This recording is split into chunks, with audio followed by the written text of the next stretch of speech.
Praise lord. తండ్రి కుమార పరిశుద్ధాత్మ నామములో సంఘములోని ప్రతి ఒక్కరికి ప్రభువు నామమున ఈ యొక్క గొప్ప దినమైనటువంటి పరిశుద్ధ దినము, పునరుద్ధాన దినము, ఆదివార దినమున శుభాభివందనములు తెలియజేసుకుంటూ ఉన్నాను. ఈ దినం మనం ప్రాముఖ్యమైన సమయమునకు వచ్చి ఉన్నాం.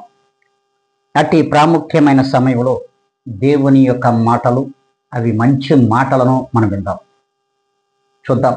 పరిశుద్ధ లేఖనముల నుండి పరిశీలించుకుందాం. చూడండి, ప్రకృతి చక్రానికి చిచ్చు పెట్టునది ఏమిటి? ప్రభువు వారు స్పష్టంగా ఈ దినమున మనతో మాట్లాడుతూ ఉన్నారు. అలాగే పరిశుద్ధ లేఖనములను మరి పరిశీలిద్దాం. అది యాకోబు రాసినటువంటి పత్రిక 3వ అధ్యాయము 5వ లేఖనము నుండి మరి 6 లేఖనముల వరకు చదువుకుందాం. అలాగునని నాలుక కూడా చిన్న అవయవమైనను బహుగా అదిరిపడును. ఎంత కొంచెము నిప్పు ఎంత విస్తారమైన అడవిని తగలబెట్టును. నాలుక అగ్ని. నాలుక మన అవయవంలో ఉంచబడిన పాప ప్రపంచమై సర్వ శరీర మాలిన్యము కలుగ చేయును. ప్రకృతి చక్రమునకు చిచ్చు పెట్టును. అది నరకము చేత చిచ్చు పెట్టబడును. ప్రభువు ఈ దినమున మనతో స్పష్టంగా మాట్లాడుతూ ఉన్నాడు. చూడండి, మన శరీర అవయవములలో ఉన్నటువంటి అతి చిన్న అవయవమైనటువంటి ఈ నాలుక మరి అగ్ని వంటిది అంటున్నాడు. ఈ చిన్న నాలుక ఈ శరీరమును, ఆత్మను కూడా అగ్నిలో పడవేయగలిగినటువంటి శక్తి ఈ నాలుకకు ఉంది. అందుకే ప్రభు అంటున్నాడు, ఇది అగ్నియే. ఎంత కొంచెం నిప్పు విస్తారమైన అడవిని తగలబెడుతుంది. ఈ కొంచెము నాలుక మన అవయవములన్నిటిలో చిన్నదైనాను ఈ శరీరమును అగ్నికి ఆహుతి చేస్తుంది. హల్లెలూయా, దేవునికి మహిమ కలుగును గాక. ప్రియమైన విశ్వాసులారా, చూడండి, దేవుడు స్పష్టంగా ఇది మనతో మాట్లాడుతున్నటువంటి మాట మనం వింటున్నామా, ఆలకించుతున్నామా ఒక్కసారి అర్థం చేసుకోవాలి. అంతేకాదంట, ఇది పాప ప్రపంచమై సర్వ శరీరమునకు మాలిన్యమును అంటిస్తుంది. ఇది ఈ నాలుక పాపపు ప్రపంచమై సర్వ శరీరానికి పాపాన్ని అంటిస్తుంది. అంతేకాకుండా మాలిన్యమైనటువంటి శరీరంగా ఈ నాలుక మన శరీరం మొత్తాన్ని మార్చేస్తున్నాడు. అందుకే ప్రకృతి చక్రమునకు చిచ్చు పెట్టున్నది ఈ నాలుకే. అందుకే ప్రభు అంటున్నాడు, అగ్ని ఈ నాలుకే. హల్లెలూయా, దేవునికి మహిమ కలుగును గాక. చూడండి, ఈ నాలుక వలన, మనము మాట్లాడే మాటల వలన మన శరీరమును అగ్నికి అప్పచెప్పవలసిన అవసరం ఏర్పడుతుంది. అది నరకమునకు అని ప్రత్యేకంగా మనం అర్థం చేసుకోవాలి. నరకములో ఏముంటుంది? అగ్ని ఆరదు, పురుగు చావదు. అంటే మన శరీరమునకు చిచ్చు పెడుతున్నది ఏమిటో తెలుసా? మన అవయవంలో ఈ నాలుకే. హల్లెలూయా, దేవునికి మహిమ కలుగును గాక. చూడండి, ఇట్టి నాలుక చేసినటువంటి పనులను మనము చూద్దాం. ఆదికాండము మరి 3వ అధ్యాయము 1వ లేఖనం.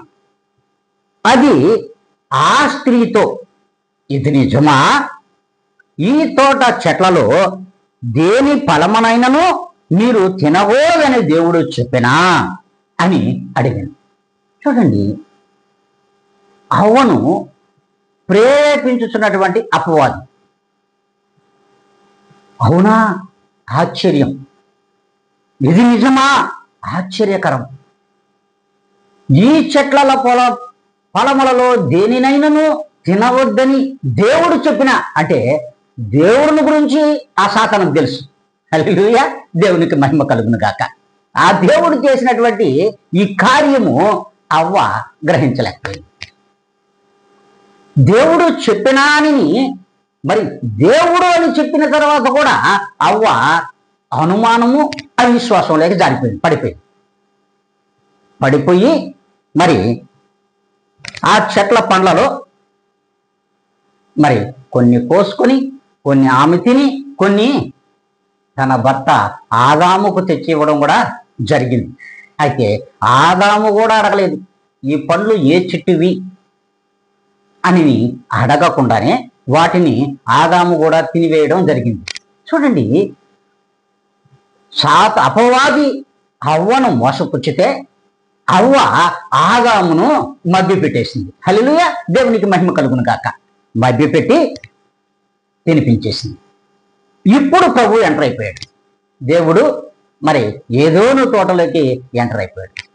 ఇప్పుడు అడుగుతున్నాడు. చూడండి, అది కూడా పరిశుద్ధ లేఖనములపై మనం స్పష్టంగా చదువుకో. ఆదాము ఆదికాండము మరి 3వ అధ్యాయము 12-13 లేఖనాలను మనం చదువుకుందాం. అందుకు ఆదాము, నాతో ఉండుటకు నీవు నాకిచ్చిన స్త్రీయే ఆ వృక్ష ఫలములు కొన్ని నాకియ్యగా నేను తింటిని. అప్పుడు దేవుడు ఆయన, నీవు స్త్రీతో మాట్లాడుతూ ఉన్నాడు. స్త్రీతో నీవు చేసినదేమిటని అడుగగా, సర్పము నన్ను మోసపుచ్చినందున నేను తింటినని. హల్లెలూయా, దేవునికే మహిమ కలుగును గాక. ప్రియమైన విశ్వాసులారా, దేవుని సంగమా, చూడండి, నీవు నాతో ఉండుటకు నీవు ఇచ్చినటువంటి ఆ స్త్రీ తెచ్చిన పళ్ళను నేను తిన్నాను అని స్త్రీ మీదకు నెపమును నెట్టేశాడు. ఇప్పుడు స్త్రీని అడిగితే ఆ స్త్రీ అవ్వ ఏం చెప్తుంది? ఇదిగో సాతాను నన్ను మోసపుచ్చింది, నాదేం తప్పులేదు. హల్లెలూయా, దేవునికి మహిమ కలుగును గాక. అంటే సాతాను యొక్క నాలుక నుండి వచ్చినటువంటి మాటలు, మరి ఇక్కడ అవ్వ ఆ మాటలకు పడిపోయి అనుమానమును అవిశ్వాసమును సంతరించుకుని, ఇట్టి అవిశ్వాసము చేత అనుమానము చేతనే మరి ఈ మాటలు మాట్లాడుతూ ఉంది. చూడండి, ఎవరి మాటల వలన మోసపోయినటువంటి అవ్వ ఆదాములు ఇరువురు కూడా ఈ దినమున తదనంతరము వచ్చినటువంటి తరములను కూడా పాపములోనికి నెట్టివేశారు. హల్లెలూయా, దేవునికి మహిమ కలుగును గాక. అందుకే ప్రభు స్పష్టంగా ఈ దినమున మాట్లాడుతూ ఉన్నాడు. శాపమునకు గురయ్యారు, ఆశీర్వాదములను కోల్పోయారు, ఏదోను తోటలో నుండి బయటకు నెట్టివేయబడ్డారు దేవుని ద్వారా. చూడండి, ప్రభు యొక్క మాటలు, మంచి మాటలు విని వాటిని హృదయంలో దాచుకోలేని ఆదామును అవ్వను చూస్తున్నాం. మరి ఇట్టి ఆదాము అవ్వలు చేసినటువంటి ఈ పాపమే ఈ దినమున మనకు శాపమై సర్వలోకములో ఉన్నటువంటి జనాంగమునకు చిచ్చు పెట్టింది, అగ్ని రాజేసింది. దేవునికి మహిమ కలుగును గాక. ప్రియమైన విశ్వాసులారా, అంతేనా? అంతటితో వదలలేదు. చూడండి, అపవాదు మరొక దగ్గర కూడా దేవుడినే మోసపుచ్చింది తన మాటల చేత, తన నాలుక ద్వారా. చూడండి, పరిశుద్ధ లేఖనములను మనం పరిశీలిద్దాం. మత్తయి సువార్త 4వ అధ్యాయము 3-8 వరకు మనం చూసినట్లయితే, ఆ శోధకుడు ఆయన అంటే క్రీస్తు యొద్దకు వచ్చి, ఆయన దగ్గరకు వచ్చి, ఇదిగో నీవు దేవుని కుమారుడవైతే ఈ రాళ్లను రొట్టెలుగా చేసుకుని నువ్వు తిను అన్నాడు. అంతేకాదు, ఎత్తైన మరి పర్వతము మందిరము యొక్క శిఖరమున నిలబెట్టి, ఇదిగో ఇక్కడ నుండి నువ్వు దూకు, దేవుడు తన దూతలకు ఆజ్ఞాపించి నీ నీకు రాయి తగలకుండా నిన్ను కాపాడును చూద్దామన్నాడు. హల్లెలూయా, దేవునికి మహిమ కలుగును కాక. అంతేకాదు, ఇదిగో ఎత్తైన కొండ మీదకి తీసుకెళ్ళి ఈ కొండ మీద నుంచి నువ్వు చూస్తున్నటువంటి ఈ లోకములో లోక రాజ్యములన్నిటినీ నీకు ఇచ్చేస్తా, నువ్వు నా కాళ్ళకు. హల్లెలూయా, దేవునికి మహిమ కలుగును కాక. చూడండి, దేవునికే ప్రభుని యేసుక్రీస్తుకే అనుమానమును అవిశ్వాసమును అంత కట్టడానికి ప్లాన్ చేసింది. చూడండి, దేవుని యొక్క మహాకృప, దేవుని యొక్క మహిమ, దేవుని యొక్క క్రియలు మరి కనుగొనలేని మనుషులు ఈ లోకంలో లేరా? ఉన్నారు. అందుకే ఈ దినమున అపవాది యొక్క క్రియల చేత భక్తిహీనులుగా బలహీనులుగా ఈ లోకములో కొట్టుమిట్టాడుతూ మరి లోకములో జీవించుచున్నటువంటి వారు కూడా విశ్వాసులను మోసపుచ్చడం లేదు అని చెప్పలేం. ఖచ్చితంగా వారి యొక్క మాటల చేత, వారి యొక్క క్రియల చేత మరి విశ్వాసులను కూడా భక్తిహీనులు బలహీనులలో చేరినటువంటి అపవాది మోసపుచ్చుతుంది. ఇది సత్యం. అంతేకాదు, ప్రభు స్పష్టంగా దినమును మాట్లాడుతూ ఉన్నాడు. ఎందుకంటే అవిశ్వాసము కల్పించాలని ప్రభువును వెంటాడిన అపవాదిని ఇక్కడ చూస్తున్నాం. ఇట్టి అపవాది విశ్వాసులను మరియు సేవకులను, కాపురులను, ప్రసంగికులను మరి వెంటాడడం లేదా? ఒక్కసారి ఆత్మ పరిశీలన చేసుకోవాలి. ప్రియమైన దేవుని బిడ్డలారా, ఒకసారి చూడండి. అవిశ్వాసపరమైనటువంటి అనుమానకరమైనటువంటి మాటల చేత దేవుని నమ్మిన బిడ్డలను, విశ్వాసులను, కాపురులను మరి సేవకులను కూడా ఈ దినమున అపవాది మోసపుచ్చుతూ ఉంది. ఎవరిలో చేరి మోసపుచ్చుతుంది? అవిశ్వాసులలో, వేషధారులలో, ఆదివారపు క్రైస్తవులలో, అంతేకాకుండా మరి లోకములోని మనుష్యులలో చేరి వారి నాలుక నుండి మాట్లాడుతున్నటువంటి మాటలు ఈనాడు సంఘములలోనూ చిచ్చు పెడుతూ ఉన్నారు. దీనిని స్పష్టంగా మనము అంగీకరించాల్సిందే. అందుకే దేవుడు స్పష్టంగా ఈ దినమున మాట్లాడుతూ ఉన్నాడు. చూడండి, పాపములో తోయడానికి అపవాది ఎవరిని వాడుకుంటున్నాడు? చూడండి, మనుషులనే వాడుకుంటున్నాడు. హల్లెలూయా, దేవునికి మహిమ కలుగును గాక. అంతేకాకుండా విశ్వాసులకు ఒక నెపముగా దీనిని అలవాటు చేసుకొని ప్రతి ఒక్క విషయంలో వారు చేసిన తప్పులను పాస్టర్ల మీదకి నెట్టేస్తున్నారు. హల్లెలూయా, దేవునికి మహిమ కలుగును గాక. ప్రియమైన సంగమా, దేవుని బిడ్డలారా, మరి క్రైస్తవ జీవితాలు ఒక్కసారి ఆత్మ పరిశీలన చేసుకోవాలి. మంచి మాటలు చెప్పాలనే తపన కలిగినటువంటి సేవకులు మీ మధ్యలో ఉన్న అట్టి మాటలను కూడా పెడర్థాలు తీసుకుని మేము మందిరములకు రావడం లేదు, మందిరంలో మమ్మల్ని గురించే వాక్యం చెప్తున్నారు, మాకే తగలుతుంది అని ఈ యొక్క నెపమును ఎవరి మీదకి నెట్టేస్తున్నారంటే పాస్టర్ల మీదకి నెట్టేస్తున్నారు. ప్రియమైన దేవుని బిడ్డలారా, ప్రత్యేకంగా మనం గమనించాలి. అందువలననే నోటి మాటల వలన ఈ రీతిగా మారిపోతూ ఉన్నారు ఈ దినమున మనుషులు. ఈ విధమైనటువంటి మాటల చేత, నోటి మాటల చేత విశ్వాసులైతేమి మనుషులైతేమి మారిపోతూ ఉండడం మనం చూస్తున్నాం. అందుకే అనుమానము, అవిశ్వాసము, అవిధేయత, అవినీతి, అసమాధానము, నిరాదరణ, నిర్వేదం కలగలిపితే అసత్యానికి ఆజ్యము పోసి చిచ్చు పెట్టి వేడుక చూస్తున్నారు ఈ లోక జనులు. అంతేకాదు, సంఘములలో కూడా చిచ్చు పెట్టి విశ్వాసులలో కూడా అవిశ్వాసులు లేకపోలేదు. ప్రియమైన దేవుని బిడ్డలారా, ఒక్కసారి మనల్ని మనం ఆత్మ పరిశీలన చేసుకోండి. ఏ మంచి మాటలను మనం గ్రహించలేకపోతున్నాం ఒక్కసారి జ్ఞాపకం చేసుకోవాలి. అంతేకాదు, వీరిలో మరి దేవుని మాటలను ఆకలింపు చేసుకుని వాక్యానుసారం జీవించే వాళ్ళు కూడా లేకపోలేదు. అది కూడా దేవుని వాక్యంతోనే మనం స్పష్టంగా చదువుకోబోతున్నాం. అయితే ఇక్కడే దేవుని మాటలు విని ఈ నాలుకను అదుపులో పెట్టుకునే వాళ్ళు కూడా ఉన్నారు. ఇట్టివారు విశ్వాసమునకు, నమ్మకమునకు, సమాధానమునకు, నీతికి, యథార్థతకు, సత్యానికి బాటలు వేసి సమాధానపరిచేవారు కూడా విశ్వాసులలో లేకపోలేదు. ఇట్టివారు దేవుని బిడ్డలలో ఉన్నారు అని దేవుని వాక్యం మనతో మాట్లాడుతూ ఉంది. అందుకే అపవాది మాటలతో ఏకీభవించే మనుషులు ఇలా ఉంటారు అని వాక్యము చెబుతూ ఉంది.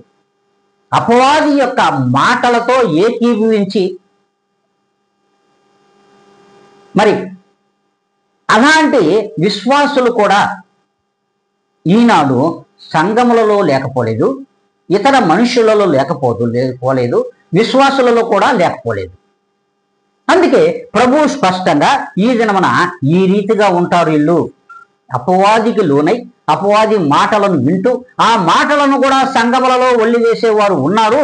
ఇలాంటి వ్యక్తులు ఇలా ఉంటారని మరి ప్రకటనల గ్రంథంలో స్పష్టంగా యోహాను గారు చెప్తున్నారు. చూడండి, 21వ అధ్యాయంలో 8వ లేఖనం మనం చదువుకుంటే, ఇట్టివారు పిరికివారు, అవిశ్వాసులను, అసహ్యులను, నరహంతకులను, వ్యభిచారులను, మాంత్రికులను, విగ్రహారాధికులను, అబద్ధికులను అగ్నిగుండములతో మండు అగ్నిగుండములో పాలు పొందుదురు.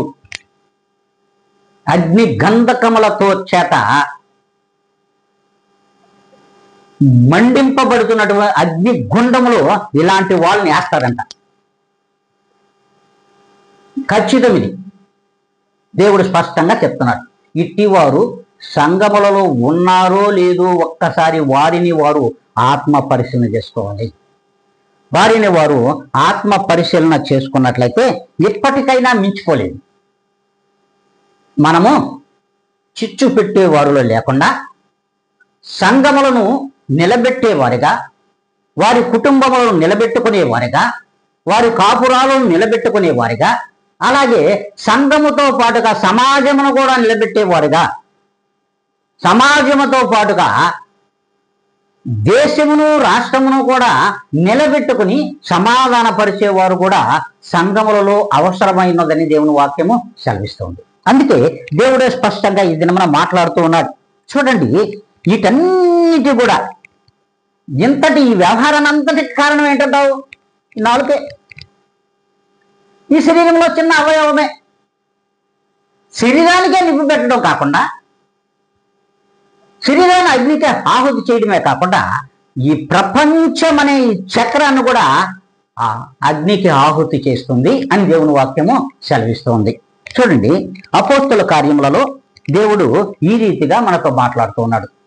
చూడండి, ప్రియమైన విశ్వాసులారా, దేవుని సంగమా, ఒక్కసారి దేవుని బిడ్డలారా ఆలోచించండి.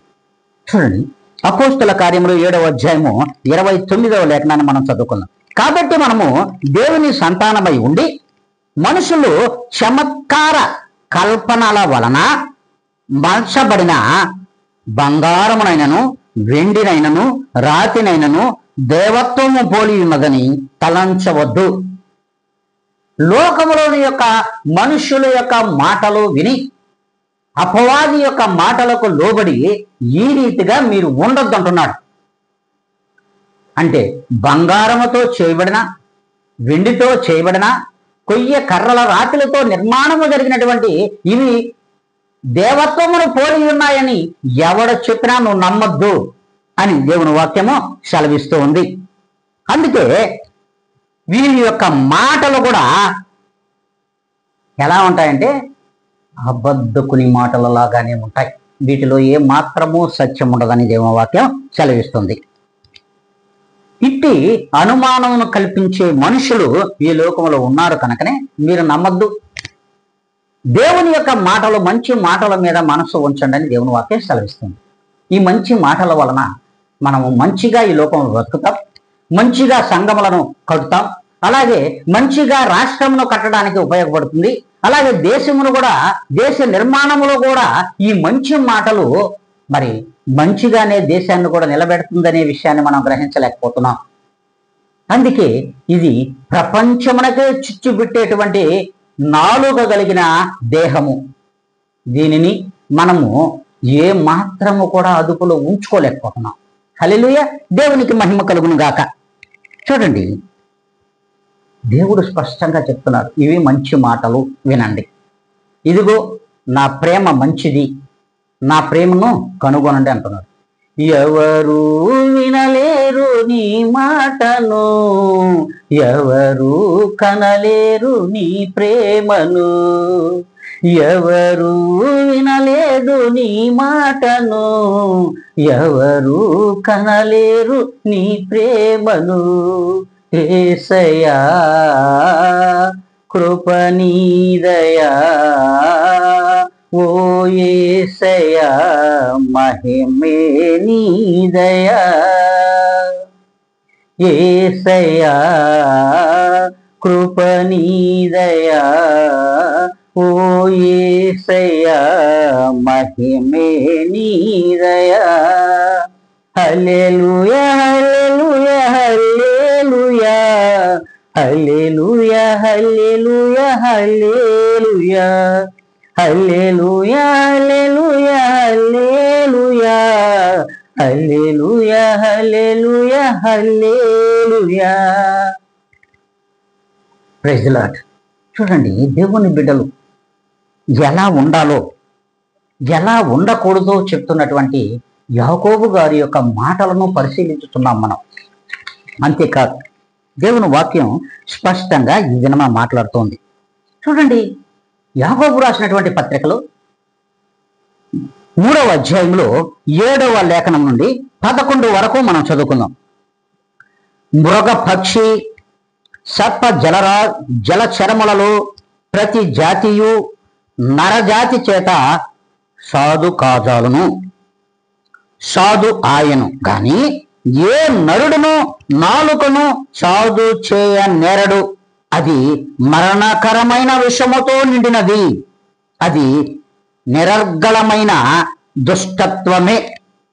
దీనితో మరి తండ్రి అయిన ప్రభువును స్తుతింతుము, దీనితోనే దేవుని పోలికగా పుట్టిన మనుషులను శపింతుము. ఆ ఒక్క నోటి నుండి ఆశీర్వచనములు శాపవచనములు బయలు వెళ్ళును. నా సహోదరులారా, ఎలా ఉండకూడదు అని దేవుని వాక్యం సెలవిస్తుంది. హల్లెలూయా, దేవునికి మహిమ కలుగును గాక. చూడండి, ప్రభువు స్పష్టంగా మరి ఆయన మాటలుగా ఈరోజు యాకోబు గారు మనతో మాట్లాడుతూ ఉన్నారు. చూడండి, మృగ పక్షి మృగమైన మృగము లాంటి పక్షి అయినా అంతేకాదంట, సర్ప జాతి జలచర రాశులన్నీ కూడా నరజాతి చేత సాధు చేయబడుతున్నాయి. చూడండి, పక్షులు మాటలు వింటున్నాయి, మృగములు మనుషుల మాటలు వింటున్నాయి, అలాగే సర్పము కూడా మనిషి మాట వింటూ ఉంది, అలాగే సముద్ర జలచర రాశులన్నీ కూడా మనుషులకు లోబడి మనుషుల యొక్క మాటలు వింటున్నాయి. ఎంతో చెప్తున్నారు వాళ్ళు, నాలుగుతోనే చెప్తున్నటువంటి మాటలు అవన్నీ కూడా సాధు జంతువులుగా కూడా, మృగము కూడా సాధు జంతువుగా మనుషు మధ్యలో నిలబెట్టగలిగినటువంటి శక్తి మనుషుడికి ఉంది, సాధు చేయగలుగుతున్నాడు. కానీ అందుకే ప్రభు అంటున్నాడు, ఏ నరుడును నాలుకను సాధు చేయడు. హల్లెలూయా, దేవునికి మహిమ కలుగును గాక. ఏ నరుడును కూడా ఈ నాలుకను సాధు చేసుకోలేకపోతున్నాడు. అందుకే ప్రభువు స్పష్టంగా ఈ దినాన మనతో మాట్లాడుతున్నాడు. సరే, ఈ నాలుక నుండే మరణకరమైనటువంటి విషపూరితమైన మాటలు వస్తున్నాయి. నిప్పు కంటే కూడా చాలా ప్రమాదకరమైనది ఈ నాలుక. విషపూరితమైన మాటల చేత కాపురాలను కూల్చుకుంటున్నారు, సంఘములను కూల్చుకుంటున్నారు, అలాగే సమాజములను కూల్చివేస్తున్నారు, దేశాన్నే కూల్చేస్తున్నారు. హల్లెలూయా, దేవునికి మహిమ కలుగును గాక. అందుకే ఈ నాలుకతోనే తండ్రి అయిన దేవుణ్ణి మరి స్తుతిస్తున్నాం, ఆరాధిస్తూ ఉన్నాం. ఈ నాలుకతోనే తండ్రి అయినటువంటి దేవుణ్ణి స్తుతిస్తున్నాం, ఆరాధిస్తున్నాం. ఈ నాలుకతోనే మనిషి పోలికగా పుట్టినటువంటి మనుషులు కూడా శపిస్తున్నాం. హల్లెలూయా, దేవునికి మహిమ కలుగును గాక. అందుకే ప్రభు అంటున్నాడు ఈ దినమున, ఈ ఒక్క నోటి నుండే ఆశీర్వచనములు వస్తున్నాయి, శాపవచనములు కూడా వస్తున్నాయి ఈ నాలుగు నుండి. దేవుడు ఎంత స్పష్టంగా తెలియజేస్తున్నాడు చూడండి. మనము గ్రహించలేక, ఈ నాలుగును మనం సాల్వ్ చేసుకోలేక, అదుపులో పెట్టుకోలేక మనలను మనమే అగ్నికి ఆహుతి చేసుకుంటున్నాము అని దేవుని వాక్యం స్పష్టంగా సెలవిస్తుంది. అంతేకాదంట, ప్రభు అంటున్నాడు చూడండి, అదే యాకోబు 3 అధ్యాయంలో 2-5 లేఖనాలను కూడా మనం ఒక్కసారి పరిశీలించుకుందాం. 5-4 లేఖనములను చూడండి. ప్రభు స్పష్టంగా మాట్లాడుతూ ఉన్నాడు. ఎవడైనను మాట యందు తప్పని ఎడల అట్టివాడు లోపము లేనివాడై తన సర్వ శరీరమును స్వాధీనములో ఉంచుకున్న శక్తి కలిగిన వాడు. ఎవడైతే తన నాలుకను అదుపులో ఉంచుకుని మరి అబద్ధపు మాటలు మాట్లాడకుండా, ఈర్ష్య ద్వేషములతో మాట్లాడకుండా ఎవడైతే నోటిని అదుపులో ఉంచుకోగలడో వాడే సర్వశక్తి కలిగినటువంటి మనుషుడి లోకంలో. ఇట్టివాడు సంఘమును కట్టగలడు, కాపురములను నిలబెట్టగలడు, దేశమును కూడా నిలబెట్టగలిగిన వ్యక్తులు. ఇట్టి వారు మన ఈ లోకములో ఉన్నారా లేదనేది కూడా మనం ఆలోచించాలి. ప్రియమైన దేవుని బిడ్డలారా, ఒక్కసారి ఆత్మ పరిశీలన చేసుకోండి. ఇట్టి వారిలో మనమున్నామా? లేదు. సార్వత్రిక సంఘములలో ఉన్నటువంటి క్రైస్తవ విశ్వాస సంఘములని చెప్పబడుతున్నటువంటి ఆ సంఘములన్నిటిలో ఉన్నటువంటి మనుషులు కూడా ఈ రీతిగా లేరు అని వాక్యం సెలవిస్తుంది. అంతేకాదంట, చూడండి, గుర్రములు మనకు లోబడుటకై నోటికి కళ్ళెమ్మి పెట్టి వాటి శరీరం అంతా తిప్పేస్తాం. హల్లెలూయా, దేవునికి మహిమ కలుగును గాక. చూడండి, గుర్రము మరి మనిషి కంటే శక్తి కలిగినటువంటి జీవి అయినా దాని నోటికి కళ్ళి వేసి మరి దానిని ఒడిసి పట్టుకొని శరీరాన్ని మొత్తాన్ని కూడా మనుష్యుడు అదుపులోకి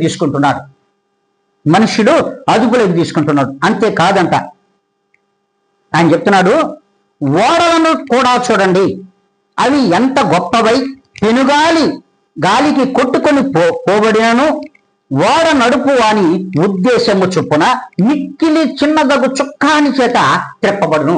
హల్లెలూయా, దేవునికి మహిమ కలుగును గాక. ఏ రీతిగా చెప్తున్నాడు చూడండి.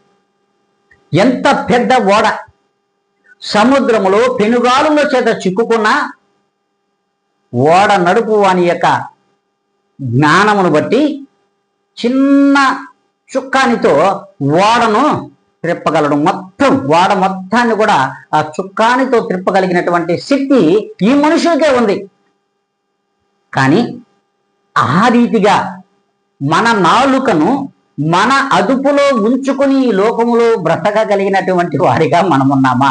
ప్రియమైన దేవుని బిడ్డలారా, ఒక్కసారి ఆలోచించండి. ప్రియమైన దైవ సంగమ, దేవుని బిడ్డలారా, నా సహోదరి సహోదరులారా, ఒక్కసారి ఆలోచించండి. అందుకే ప్రభువు వారు కూడా అన్నారు, తండ్రి వీరేమి చేయుచున్నారు, వీరెరుగురిని క్షమించమన్నాడు. ఆయన ఒక మాట అంటాడు, అయ్యలారా, అమ్మలారా, అయ్యలారా, నన్ను గూర్చి ఏడవద్దు, నిన్ను గూర్చి నీ బిడ్డలను గూర్చి ఏడ్చుకోమన్నాడు. మిమ్ములను గూర్చి మీ బిడ్డలను గూర్చి ఏడ్చుకోమన్నారు. కానీ మనం వింటున్నామా? మాటలు వింటున్నామా? ఒకసారి ఆలోచించండి. మన నాలుకలు అదుపులో పెట్టుకోలేకపోతున్నాం. ఒక్క నాలుకను మన శరీరంలో అదుపులో పెట్టుకుంటే శరీరం అంతా కూడా అగ్నిలో పడకుండా, శరీరానికి చిచ్చు పెట్టుకోకుండా మనము ప్రశాంతంగా దేవుని యొక్క మాటలకు లోబడిన వారిగా ఉంటాం. అందుకే ఇట్టి నాలుక ప్రభువు వారు చెప్పినట్లుగా ఈ నాలుకే ప్రపంచ చక్రానికే చిచ్చు పెడుతుంది. ప్రపంచ చక్రమునకే చిచ్చు పెడుతుండే ఇట్టి నాలుక అగ్నియే. దీనిని అదుపులో ఉంచుకొని మానవుడు ఈ లోకములో ప్రపంచానికి చిచ్చు పెట్టేస్తాడు. మరి ఈ రీతిగా సార్వత్రిక సంఘములలో ఉన్నటువంటి విశ్వాసులందరూ మరి వారి వారి నాలుకలను అదుపులో పెట్టుకోవాల్సిన అవసరం ఉంది అని దేవుని వాక్యం స్పష్టంగా సెలవిస్తుంది.